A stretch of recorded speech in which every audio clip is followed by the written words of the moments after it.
Welcome to Red Ice Creations Radio. This is Henrik Palmgren, your host and editor of redicecreations.com. This is Internet Talk Radio recorded from Sweden, and you can tune in whenever you want to. Before we get to today's show, just let me remind you to follow along in our news section, and don't forget to check out our forum. Also, heads up on our subscriber interview part 2 today with Ralph Ellis. If you tuned in last week to our show with Ralph, you'll enjoy our 2-part subscriber interview with Ralph also.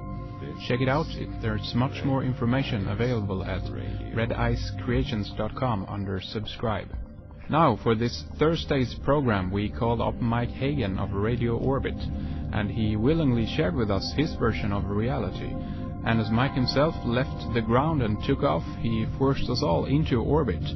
But inside the layers of attitude and this unexpected ingestion of fire into the mind of Mike, there lays an explosive and empowering message.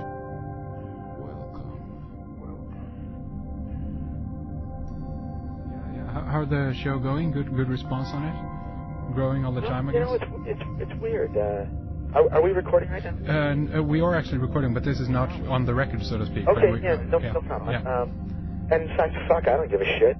Everything I say is on the record. As far as I'm concerned. Yeah, sure. But the radio show is great. I love it. It's sort of like my own vehicle, though. Yeah, sure. It really has no. It sort of doesn't get really. I don't think it's ever going to get really big or anything like that, you know, because frankly, the stuff that I'm interested in talking about, I think,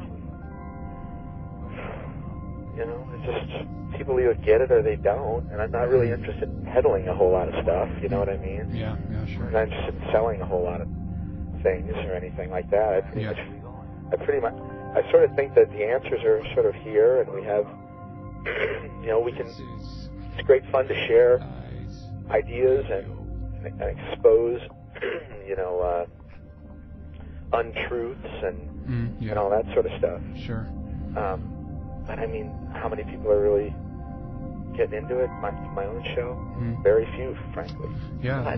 But the ones that do, good for them. And they, you know, it doesn't take that many, Henry. Yeah, exactly. Yeah, that's my point too. Yeah, I think I don't know if I don't know if I would want this in that sense at this time, this material going mainstream, because that's, you know, the thing about some of this info is that, you know, it's about, you know, battling the mainstream in that sense, and particularly the media itself. So I mean, I don't see the solutions coming from that end at this point, at least. So.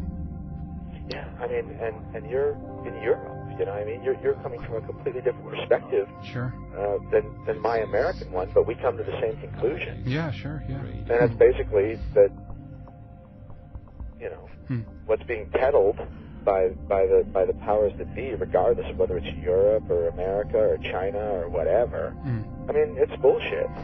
Yeah. And you know, I mean, that's just the way it is. It is. And so the more and more people, I think, are starting to realize that.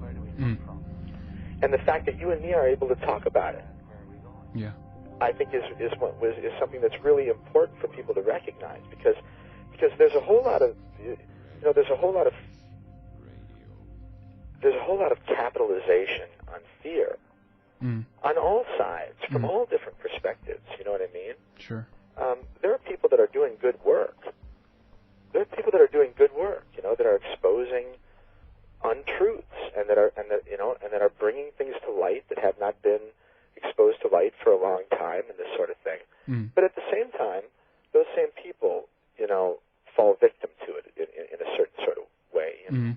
Yeah. And they empower it. In other words, the fact that you're able to lay them out, talk about it. You know what I mean? What's that tell you? No one's coming to my house, Henrik. Yeah. You know? And I think that in and of itself is evidence of what's going on. I think the Alex Joneses of the world and Renson, these guys, they're doing good work, and I appreciate what they're courageous people. Sure. But they're sort of kicking a dog that's already dead, I think. I mean, everyone's worried about the New World Order. Yeah. I think, you know, I look at 911, that whole business, you know, as that was the end of it, baby. That wasn't the beginning of anything. Yeah, that was the end. Culminating. And everything we've seen since then has been sort of a senseless lashing out of an animal that's sort of on the way out. You know? I mean, the whole Iraq business and then Afghan. They're just swinging a club the last couple times. But if you notice, nothing big is happening. There aren't any more gigantic terrorist events in this country. There aren't any more big wars being unleashed. There's no nuclear event that everyone's been so nervous about. Yeah, sure. And the thing that I see, Henrik, is that, and I'm sorry if I just got going here, but no, it's good. you know, if there's one thing we know about these people, is that if they can do something, they will. Sure. They don't fuck around. They don't wait around. There's no big, sophisticated unfolding of the way they do business. They just fucking do it, right? They don't care. They have hundreds of years of historical evidence of this. You know, they wipe out entire cultures that have been around for 10, 12,000 years, 15,000 years. They wipe them off the map as if it were a joke. And so to act like, like there's something stopping them, in other words, to act like, and this is the point, there is something stopping them, obviously, right? Because they're not doing it.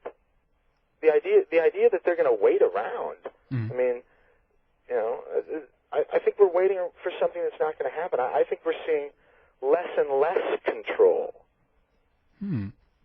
not more and more. I mean, you can pass all the laws you want, but the point is, what are you and me as individuals and everybody else able to do? Doesn't matter what the fucking piece of paper says. It matters what you and I actually do. What can we do? And we can lay them out all day. Sure. And, so, I don't know. So I appreciate the fact that that's happening, and I think that they're frightened to death, probably.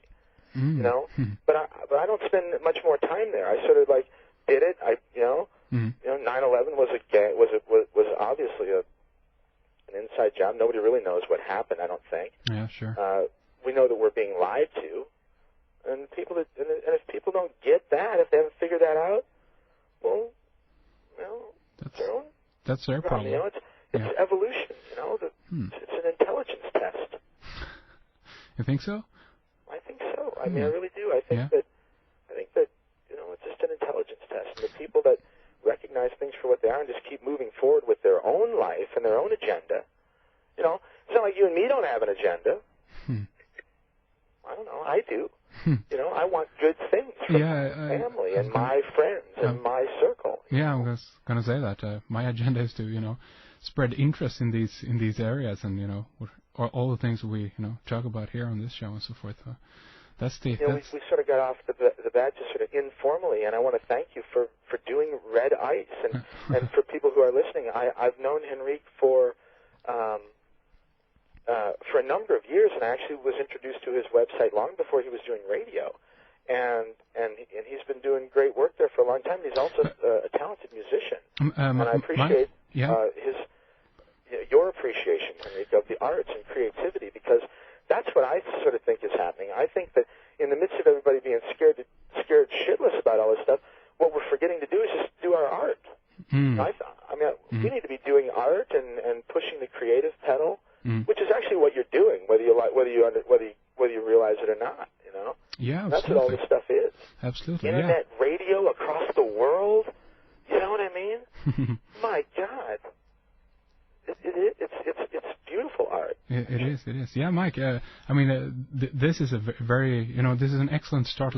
Let's go from here, because I was considering doing the whole, intro part and whatever and what have you and whatnot, and then, do this whole introduction. But let's